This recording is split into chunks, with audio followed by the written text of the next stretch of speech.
It goes up, the upper body comes almost parallel to the ground. Now that almost looks like squat with a touch of good morning as an exercise. So to avoid this, what you simply do, I remember what I told you, to lead from the shoulder. So you sit down, and if somebody is raising their hip up, don't ask them what not to do. Don't tell them don't raise your hip. Instead, tell them raise your shoulders. Raise your shoulders. Raise your shoulders. So when the brain knows what to do, it follows and it keeps overcoming your flaws. So that is how you get up. So you sit down with simultaneous action at the knee and hip. They both go, they both come up. They both go, they both come up. Watch. The knee and hip. The knee moves forward, simultaneously the hip moves backwards. And they both open up simultaneously. Now, with regards to the positioning of the knees, watch. On the way down, my knees are tracking in the direction of toes. And even on the way up, watch how they remain over my toes. Now the most common error when you see it from front is on the way up. A lot of people, they cave their knees in and they stand up. Watch again. They sit down, but on the way up, the knee caves in, the body gives forward. Now why does that happen? It happens because of, on the way up, the gluteus medius on either side of the hip is not active. What I mean by it is not active, watch again. So when the knees are tracking over the toes, it's the gluteus medius from the side. Watch. It is gluteus medius from the side holding your thigh bone in one place. If this muscle is inactive, the thigh bone comes in. Watch it from front. When you are getting up, and if the gluteus medius is inactive, when it lets go, the thigh bone comes in. So what it simply means, the mobility is done by the gluteus maximus, the butt, the big part of your glutes. But the stabilization is taken care by the medius and minimus. Now if you recollect, I specifically spoke about tearing the floor apart. Now this tearing the floor apart, see how it nicely activates your gluteus medius and the maximus as well. So when they are nicely activated, it becomes easier for the body to maintain the alignment of the knee. But as your knee collapses in, it not only damages to the knee, but it also damages the ankle, it also damages the spine. So how you should avoid that? It simply means, rather going into technical details, work on simplicity. And what does simplicity means? If the client or if your knees are in, you simply give opposite command to yourself.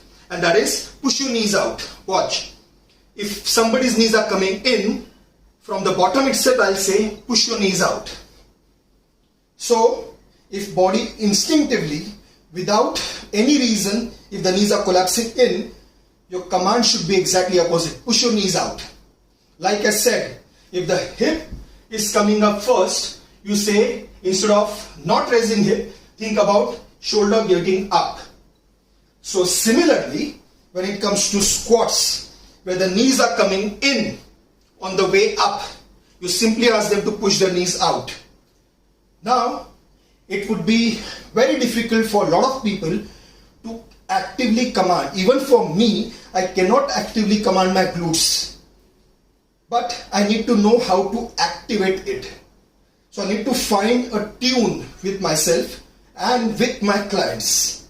So how I simply do it, tearing the floor apart, and I simply say, close your eyes, and when you are sitting down and while you are getting up, sense that your knees, they remain out.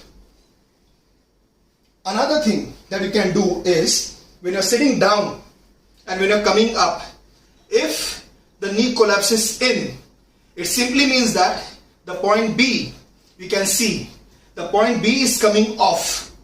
So what you simply do is ask your client or yourself to push more from the point B. Now, when you push from the point B, which is the base of your fifth toe, when you push from that, your foot arch also is maintained. So there are a lot of reasons why the knees could collapse in. Not because your knees are weak. It could be because the foot arch collapses. Now, why foot arch collapses? Because from the top, the glutes are inactive. So how do you work on that? Ask yourself or your client to push from the point B, and even on the way up, try to actively push your knees out. That's one thing. Now in the third episode, I am going to talk about how to actually strengthen your gluteus medius and minimus for the sake of stability.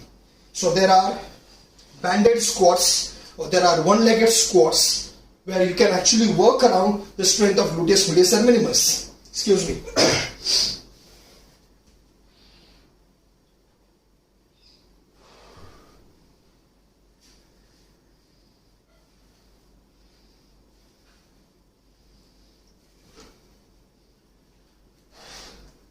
I'm sorry for the inconvenience.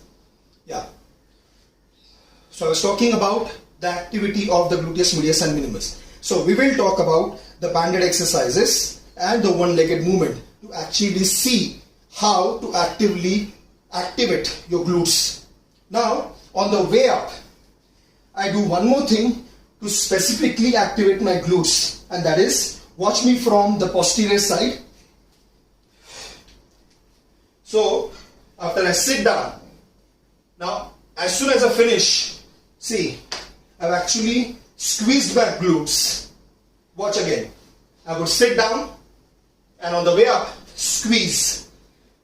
Now, when you squeeze that glute, it gives you explosiveness in your movement, which means I'm not squeezing my glute after coming up.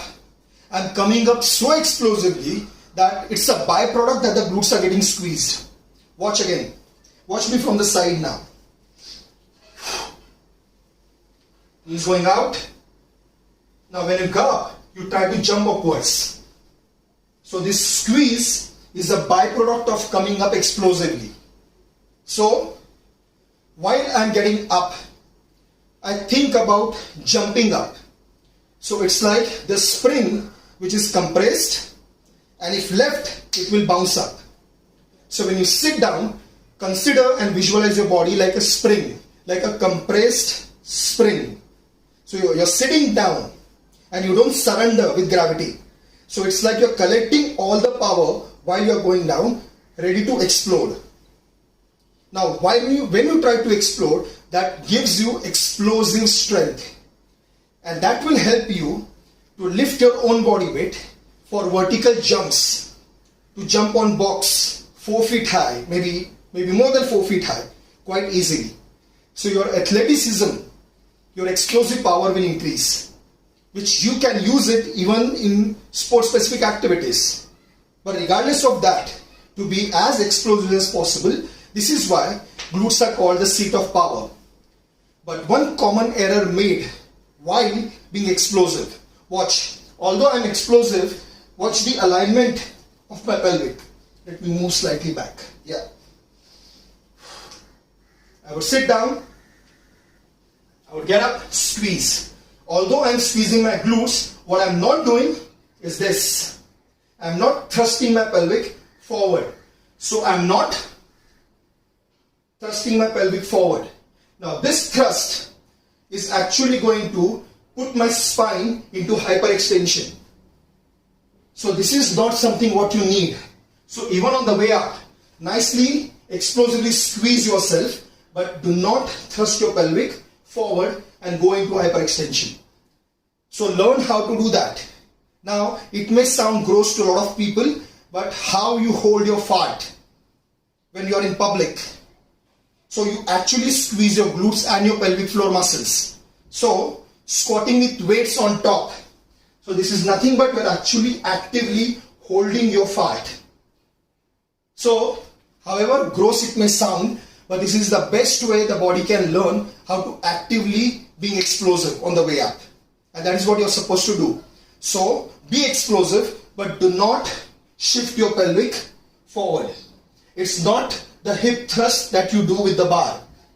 And even in case of clean and jerks and the snatches, it's not the hyperextension of the spine. It's just the thrust of the glute. Just a thrust of the glute where the bar actually comes up. So when you see the videos of these elite weightlifters who are practicing clean and jerk and snatch, it may appear that they are actually pushing the pelvic forward. No, they don't push the pelvic forward. They simply thrust, and the thrust brings the pelvic to the neutral and the bar gains momentum. Of course, because of the pull also from the traps. So when you want to mimic your idols, be it weightlifters or powerlifters, see closely and carefully what they're actually doing. Because with that much amount of weight, if there is margin for error in your form and technique, you are likely to get injured. And forget about the risk of injury, but you're not actually optimally using your power. So, sit down, get up explosively. Now that does not mean you should sit down slowly. I do not use the word called slow. I simply say that sit down with control. So, you can sit down or it would look like you surrendered. Watch. So, if I sit down with control, I may look controlled.